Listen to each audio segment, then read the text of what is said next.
paper got a little crumpled, but Oh, would you mind holding that? Oh, no, not at all. Thanks. White balance. Where do you want me to be?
First, start off by introducing yourself. Okay. My name is Pixel. This is my room. I live... or should I say anything else? Oh, I use manual exposure. Oh, you do? Oh, Yeah. cool. So you do expose for the face. Yeah. Okay.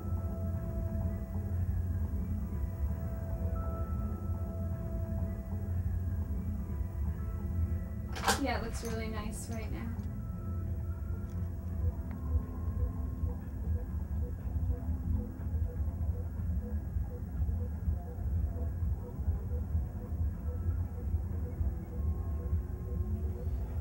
I keep looking at it and you, and it and you. And I don't know why that is. I don't know why that is. But I'm Tyler Hawkins. Oh, can you start over one more time? Okay. Hi, I'm Tyler Hawkins, and I'm a fifth-year burner. Would it be possible for the hat if you could kind of wear a little more back on your head, because I'm getting a shadow across your face? Sure. And I'm new at this. I've never been on camera before. Okay. Oh, and one of them, in one of the introductions, if you could say how many times you've been to Burning Man. oh, okay, right. All right. Are you ready? Yeah. Okay. Hello, my name is Astronaughty. Some people know me as the naughty one, or he who is naughtier than all others. I have a bunch of different names, but it's all around. He who's astronomically naughty is also another one.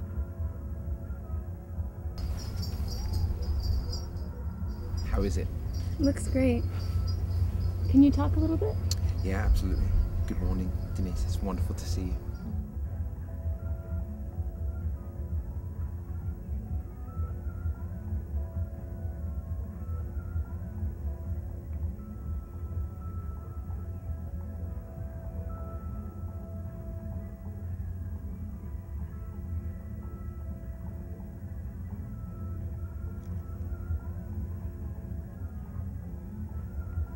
Introducing myself is a difficult thing at this time because I'm in the middle of this transition. So I could actually introduce myself as Kevin, or I could introduce myself as Kemia. I've been to Burning Man 3 times. Love it. It's been immense. It's been an unfolding for me. And as I have grown in and become more comfortable in that experience, I have grown and become more comfortable in it. And so it's beautiful.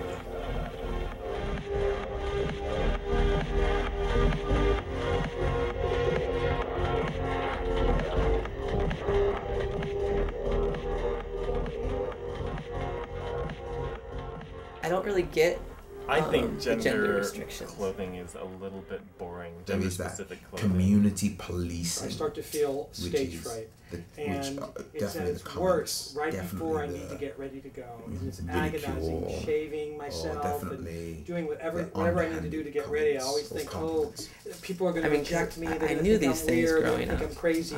about how I felt. I just didn't know I that it was okay to feel these started ways or looking that sort of like thing. everyone else. I gave up. Can I Seems start like to whenever look I'm like just everyone wearing else? plain clothes or work clothes, and I go And to I see it myself. You can put on something spot that's really that thumping, makes you or look the funny thing is or really sexy groovy. or Can't you know quite whatever get you into think, it and it unless definitely I changes have the energy. And the right it seems duds, like magic to me. and then my spirit just like awakens. When you put and I something on, feel very your energized. energy changes. I bet To you walk there's a way to into a even room measure where it no one somehow, expects someone scientifically. looking like me to walk in, you can actually feel the energy change in the room. I realized on Halloween, it was my favorite holiday because people could take a part of their personality and magnify it or enhance it or be it. Even though if they were afraid to do that in their normal life, they could actually pick a little part of their personality and express it.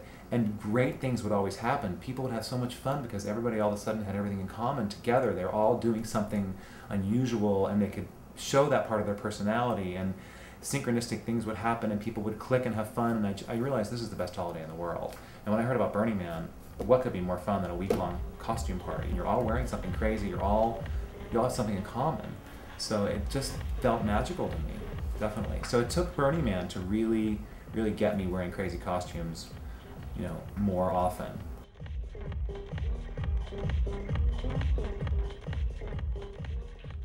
Everybody struggles to tell other people what Burning Man is. It's impossible to define because it is what you want it to be.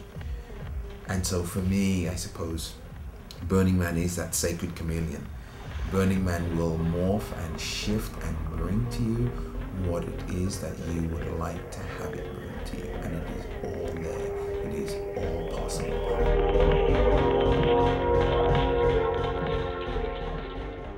Burning Man is a temporary city built out in the desert that rises for 1 week. Towards the end of it, they burn a man, and then right before the end of it, they burn a temple, and then it all goes away, and no one leaves a trace. Everyone around me is kind of flirting with fashion and like what it means to, you know, try and push boundaries. Kind of scarves, makeup, jewelry, piercings. Like guys dress like girls. Girls don't really seem to dress like guys too much though.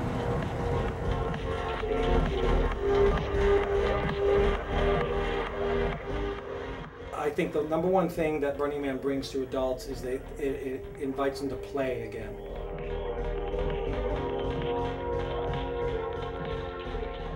I would describe it as an adult playground. You can indulge intellectually, creatively, sexually. It's your choice at Burning Man. Well, it's definitely a place where you can experiment and where like the energy is conducive to exploring yourself and exploring different other styles and kind of incorporating those styles into your own style.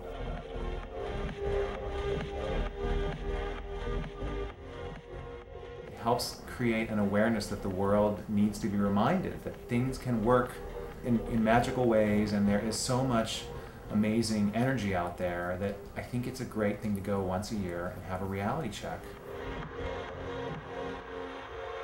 First time I really started wearing funky clothes, I think it would probably have to be my first year at Burning Man. I had this little yellow ensemble, and it was absolutely my favorite outfit to wear during the day at Burning Man, my first year. And it was a little teeny yellow mini skirt with a yellow crop top. It was just so fun and playful and bright yellow. If there's been one piece of clothing that I would say was number one in my entire collection, it is the furkini. And it is a faux fur Speedo, if you will. That's how we describe it. Imagine a Speedo bathing suit made of fur. It wasn't invented by me. I can't take credit for it. Costume designer James Hayes came up with it. My name is James Hayes, and I make costumes for a living. I'm really lucky. This is a very popular one. We make furkinis and take them to Burning Man, and we give them to people that are costume challenged. Isn't that cool? gonna look so good. I got my furkini yesterday, and my life has been changed ever since.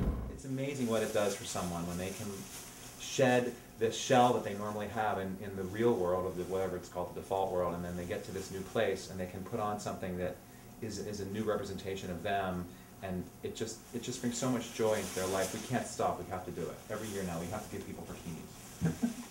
And it's always surprising. Each kind of fur has its own personality, so it's fun to like change and have lots of options. But the cool thing is how it's constructed. I draped it like you would a dress. Like I used muslin, and I stuffed the crotch, you know, I used some polyfill. I made the shape, and then I draped it with muslin, and I made a pattern, and that's how I created it the first time. This is the pattern, and this is where your leg is, and this is the waist. So if you put all these darts together when you sew it, it creates a shape just like a butt cheek. So not only is the furkini fun to wear, but it makes anyone look good. It looks good on anyone because it gives you a bum. It is impeccably designed, or should I say engineered, with something called CET. And CET stands for Crotch Enhancement Technology. And if you just want to look at the crotch portion of the furkini, it has been designed, engineered, and manufactured to exacting specifications to produce the maximum type of crotch enhancement that anyone would want to have while wearing the fabulous furkini. The front, this is the top, and this is where the crotch goes. And the crotch, I don't even think I can make this one go together because it's so many darts. But this is the front, this is a piece, and these pieces all come together to create a giant orb, which you can see when you look at this. Well, he keeps looking in the mirror and telling me that I am very lucky that he's my boyfriend. Notice that from a profile that there is a bulge.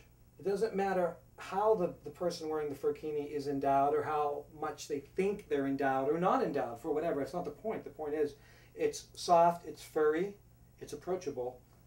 It's the amazing furkini. I think the world needs more furkinis, and I think America is a great place because I can do this and be free to create the furkini and distribute it and make people happy. The Shire guys will go for the honey brown for... Really? Unless the girlfriends are with them and they're like, no, go for the purple one. Why do you think that is? I think guys are used to like neutral colors. Colors all started with the red outfit. I was the red minister. There was the red bag filled with all my red clothing. Other fun red stuff, socks. These panties I actually found at Burning Man. One of the first red shirts was this Venomous Venom shirt that we silk screened ourselves. Soon after Venomous Venom came the tank top. I know. And what's a red outfit without a big red coat? Nice handmade red scarf. Sometimes there's just these special articles of clothing that you have to accessorize, you have to like base it around. These would be one of my very, very special pants. I based my red outfit off of that.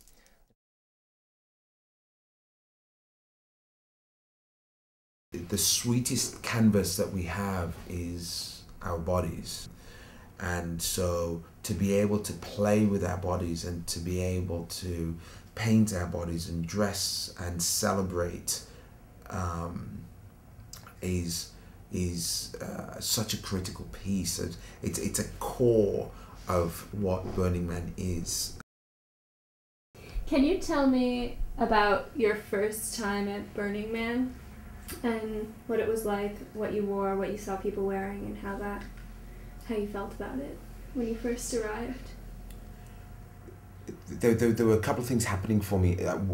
There was a part of me that was shocked and surprised at how free people were, and the majority of people were naked or they had decorated themselves, or they'd spent, obviously invested an immense amount of time, immense amount of effort, money in their costumes and in their outfits. And so there's a part of me that was really surprised at that. And then there's also a part of me that felt very comfortable, and it felt that this is what I'd always wanted. This is what I had always wanted to do, but maybe I just hadn't been brave enough. And so a lot of the first year was this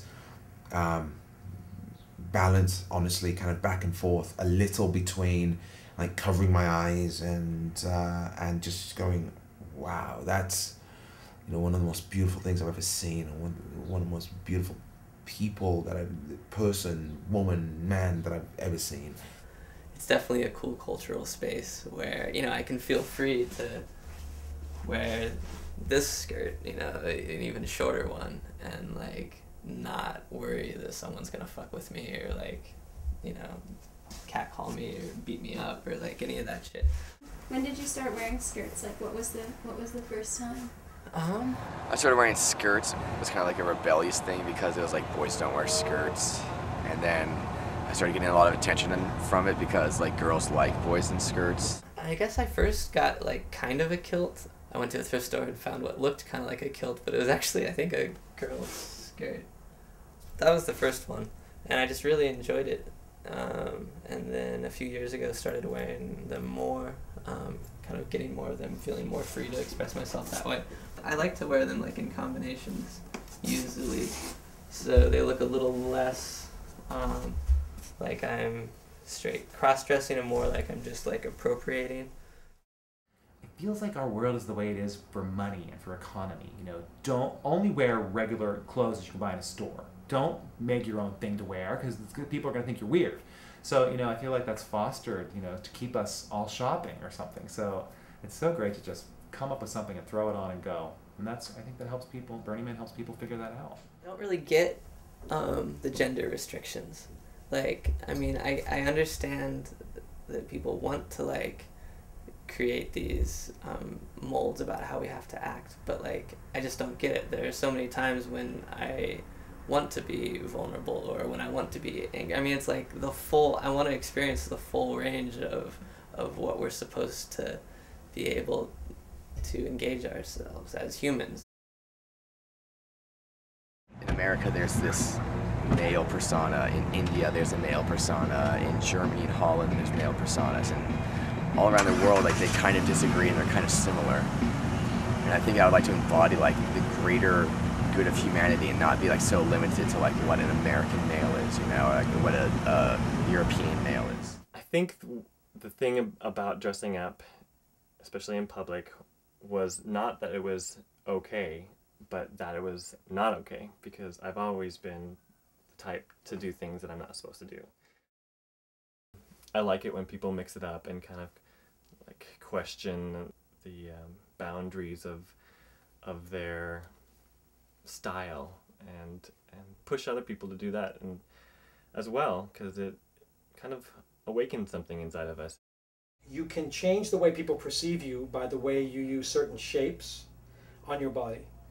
And the two things you want to do is you want to make your shoulders always look wider, and anytime you can be taller, it's a good thing too. Those two things together. So I feel like that I've become somewhat of an expert of puffing myself up and adding form and mass to parts of my body to make them look larger than they are, so that other parts of my body are either completely ignored or downsized and diminished. And again, one of the easiest ways to do it is to make your shoulders look wider. As soon as you make your shoulders look wider, your waist automatically looks thinner. And if you want to look masculine, it's one of the easiest ways to make yourself look masculine. It's just to give yourself a bigger shoulder profile. And it's like our clothing, it's like a protection or a projection of ourselves, and so much about feminine clothing projects like a vulnerability or an openness or you know, things like that, and like so much of masculine clothes tend to be you know, really confining, restricting, protecting, that kind of thing.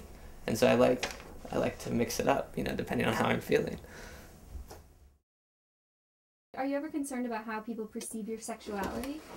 I was concerned about that for a while, for a little bit, just a tiny bit. It's actually more a need to connect, a need to belong, a need to be seen.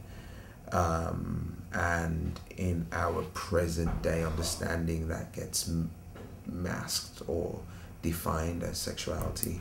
I was a little bit concerned, like, everyone would think I was gay, you know, and I wouldn't, like, have any interaction with the females. But my very first time dressing up in public, I guess you could say, that fear was quenched or quelched, because the girls were all over me. Like, I had to beat them off with sticks. And so that also kind of became a reason for dressing up. But ultimately, like, my expectation seems to be just to be attractive. No one wants people to walk around looking ugly, you know, because then you don't enjoy looking at them, you know, and people want to, like, enjoy their senses. So I feel like a lot of times, like, you know, I'll be dressed really weird and people will be like, oh, he looks kind of, you know, like, is he gay? Like, that's a big question that comes up. And ultimately, I don't ever think about it because I'm really just more concerned about if I look good. Our clothing, to me, has been, like, part of the story that we are telling, part of the story that we are putting into the world.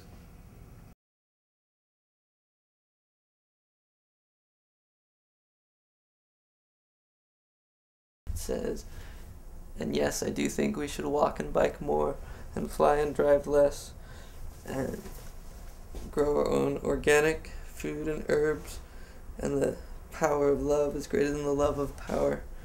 And I love this fucking planet, and trees are really important, and revolution is a state of mind, and I hope there's, and I hope there's still some polar bears around when I die.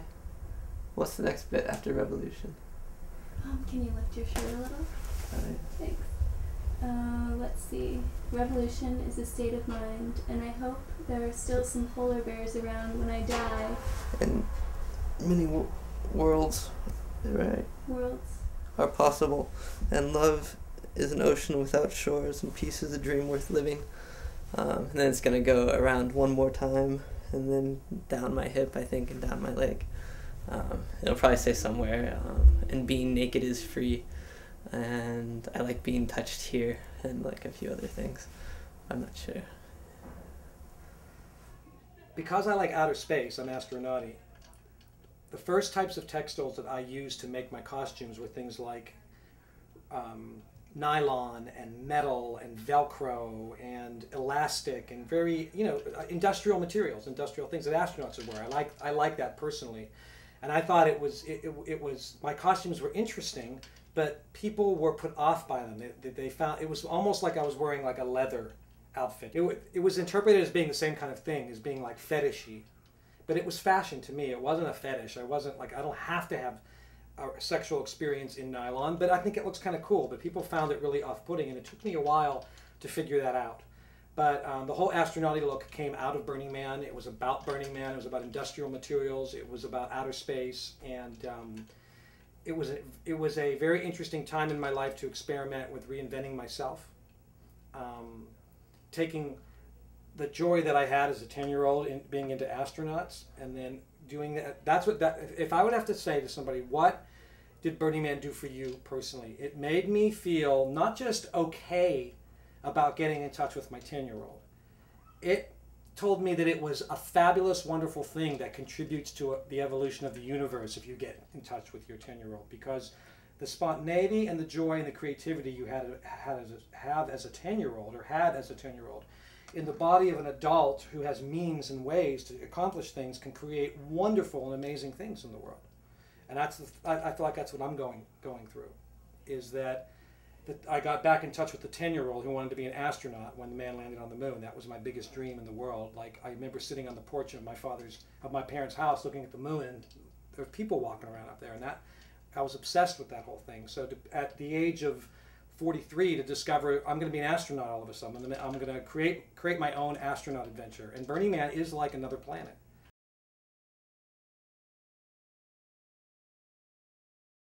I was raised Mormon, and of course there's so many things you can't do when you're Mormon.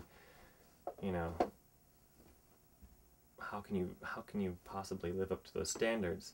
And so I kind of got off on being bad and like doing things I wasn't supposed to do. And I think to a degree I get a thrill out of dressing up because, you know, something deep down inside me says that's something that you're not supposed to do. The community that I grew up in had this immense impact on my style and what I felt I could do and couldn't do. I grew up in England, but in a Jamaican community in England. And the Jamaican community in England, you know, they crossed an ocean to come be in England, and assimilation was key. And that extended also into what I could wear and what I could do and couldn't do. So I wasn't supposed to wear anything edgy or do anything that was going to make me stand out in any way, just in case I brought embarrassment onto my family or onto the community. What I realized recently in the last month is that really a lot of what I've been wearing for a long time, I've been wearing to cover up, I've been wearing as default. And so I'm in this process where I'm going through this discovery of what my style is.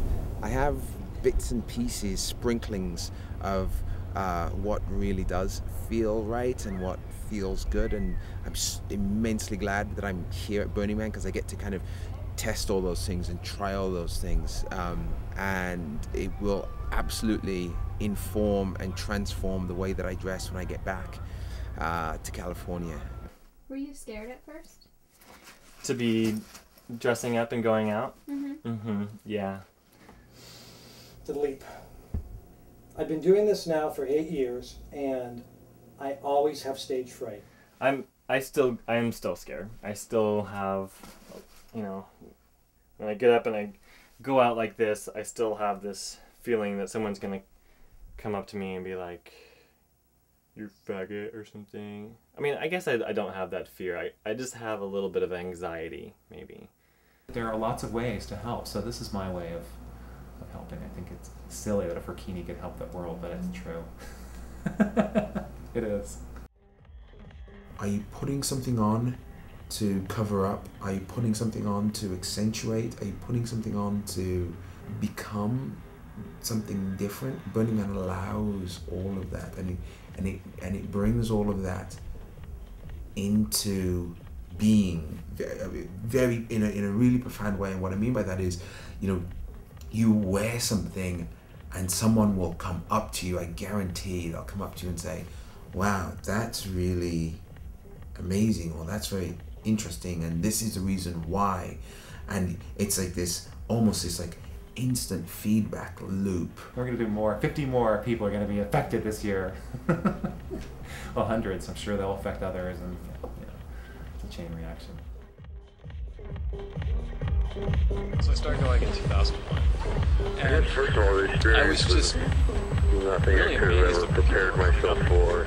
Last year was my first Burning Man, including and it was also probably the first time that everybody had something different. And so I was just like, gee, what could I do? We talked about why you take it so long. I said I want to get quick. It was more just being That's what's happening. All these guys who want to look quick, and we never get to look quick. Some of us do. Some of us. And then an opportunity where you can wear whatever you want and react. There are visions that I've had dressing certain ways since I was really starting to come down. We ought to do it more. We ought to do it more, but then, you know... And kind of pushing your own boundaries, I guess, would be the main thing. Like pushing your own boundaries, seeing what you feel comfortable with, seeing what that brings out. And it was interesting because being there, I felt really comfortable, I felt really great, I felt really free. Decided that part of me was like, why don't I do this? At Black Rock City, why not just wear it all the time?